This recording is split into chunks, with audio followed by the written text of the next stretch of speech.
يا صباح الورد والنور والياسمين عليكم، كيفكم؟ شو أخباركم؟ طمنوني عنكم. جبت كم شغلة محتاجاها للبيت، وهذا السناك كتير طيب، معجون البرقوق والكرز. هدولا للتمسيح، كتير مرتبين، يساعدوك وبيعقموا كمان. يعني فيك تمسحي فيه المغاسل، الطوايل، يعني الأسطح بشكل عام. هاي جرابات لبنوتي، محتاجة الجرابات فجبت لها الجرابات. هدول كاستين جبتهم للنسكافيه الكابتشينو، هاي كانوا ب99 سنت الوحدة. هذا حمص، هاد كوكتيل صوص، هذا كتير طيب مع الساندويش. إذا كنتي عاملة ساندويش سالمون أو ساندويش تركي وحطيتي منها مع خس وجبنة وهيك، بطلع كتير كتير طيبة. وهذا النعناع، طبعا انتم بتعرفوا انا ما بستغني عن النعناع. بكل، انا اكتر وحده يمكن بكسر بكل الشعر، فلازميني جبت تنتين. تعرفوا الخريف، هاي منتجات الخريف، هذا الصحن جبته للسناكات او للتسالي. هذا الخبز كتير كتير طيب، كتير. هذا اكتر خبز اولادي يحبوه، بعمل لهم فيه ساندويش للمدرسة.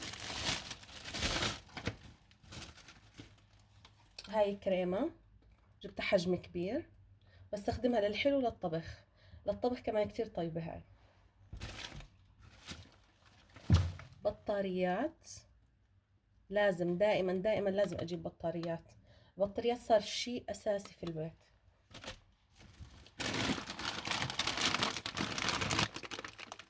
وهذا كمان بريتسل، سناك للاولاد، تحطيه باللانش بوكس او بتحطي لهم بتسلوا عليه.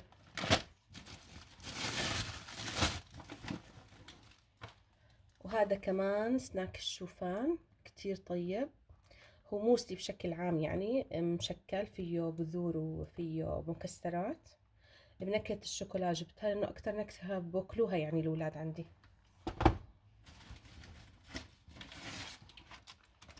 وعنب، هذا عنب جايبيته لبوكس المدرسة. صلصة بندورة من عند الأتراك، هاي كاملة، حقها 3 يورو، 710 جرام. كتير طيبة وما فيها حموضة صناعية، بالطبخ ممتازة. وهون عندي أفوكادو كان بالعصير أو بالساندويش كمان، كتير كتير طيب.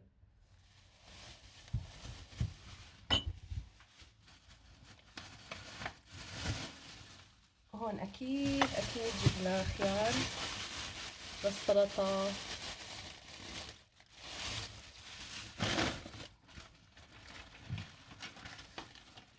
وهذا التركي اللي بستخدمه 100%، ما فيه مواد صناعية. هذا بستخدمه للسندويشات. وعندي جبت هذا السلامي، جبته للبيتزا، راح اعمل لهم ان شاء الله بكره او بعد راح اعمل لهم بيتزا، فبحضر من هسه بجهز. بس هاي كانت مشترياتي لهذا اليوم. وهسه رح اعمل معاكم وجبة الغداء اللي هي عبارة عن سبانخ ودجاج، ورح اعمل معاها كمان رز.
بعد ما جهزت الغداء راح احط لكم فيديو كنت مصورته صار لي تقريبا شهر وما نزلته، فراح اشاركه معكم.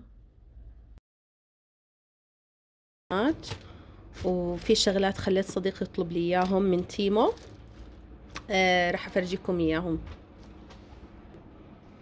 جبت هدول المطربانات للتخزين، يعني كنت جايبة هدول الثلاثة، حكيت خليني اشوفهم اذا بيزبطوا عندي، وعن جد الكواليتي تبعهم كتير حلو، وإلهم هاي من هون عشان ما يدخل اشي لا هوا ولا رطوبة. حطيت في هاي الطحين، ورجعت زودت منهم كمان، اخذت 2 كبار عشان يصيروا 3 من هدول و3 من هدول. هدول جبتهم عندي نواقص في البيت بس اكملها ان شاء الله، راح اعبيهم ان شاء الله تعالى. هون حطيت فيها موسلي، وهاي راح اعبيها اكملها رز.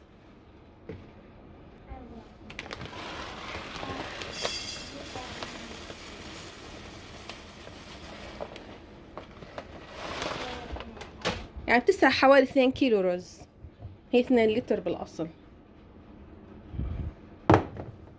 فحلوين الاشياء الزجاج افضل بكثير من انه يكون بلاستيك للتخزين. المونة عندك، البقوليات، الطحين، هاي الشغلات. طبعا المطربانات اللي للمونة وللتخزين كنت جايباهم من اكشن، من محل عنا، وجبت هدول الخشبيات كمان من عندهم لتقديم الفطور، لتقديم هاي الشغلات. كتير كتير كويسين وحلوين كمان تغيير. جبت من هذا الحجم 2، من هذا الحجم كمان جبت 2. يعني فيك تعملي فيهم مثل هيك، تحطي قهوة معها حلو، وممكن كمان تحطي فيها لبنة، زيتون، مثل ما انتي بتحبي. بينغسلوا وبيتنشفوا على طول، ما بيصير لهم اشي. وجبت هدول كمان، جبت منهم 2 ترى تقال، وسعرهم مش غالي، سعرهم كتير حلو.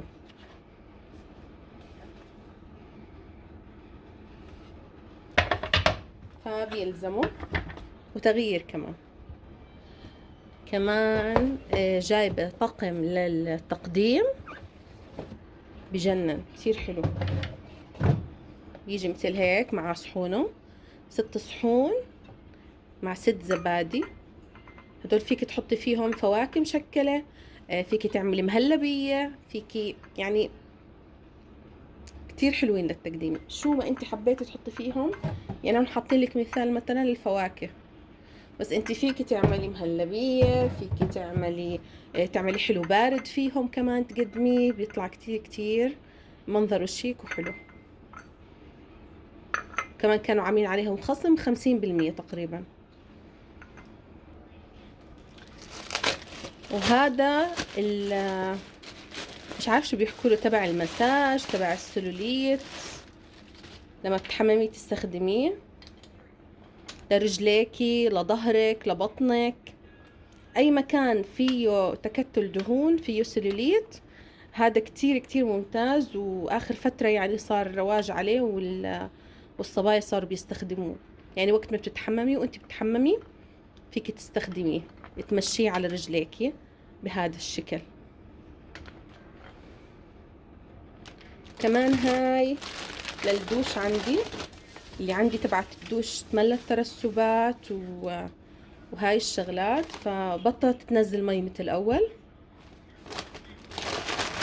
وبربيش الدوش كمان صار قديم، فهاي بيجوا مع سوا البربيش تبعها مع هاي، ومعاها كمان هاي بتمسكها فيها، تلزقيها بالحيط، حاطين لها لاصق، يعني فيكي من دون براغي تلزقيها وتستخدميها. تعالوا افرجيكم احلى اشي بالنسبة لي، يعني انا هاي الشغلات ادمان ادمان عن جد. وهذا الفنجان كمان من تيمو، كتير كتير بجنن تصميمه، الورد اللي عليه كمان، ولونه روعة. معاه معلقته روعة. هذا جبته من خليتها توصلي اياه من تيمو. روعة روعة الفنجان. شوفوا صبايا، شوفوا شوفوا غير شكل. وهيك شاركت معكم المشتريات اللي جبتها من أكشن ومن تيمو ومن المحل العربي.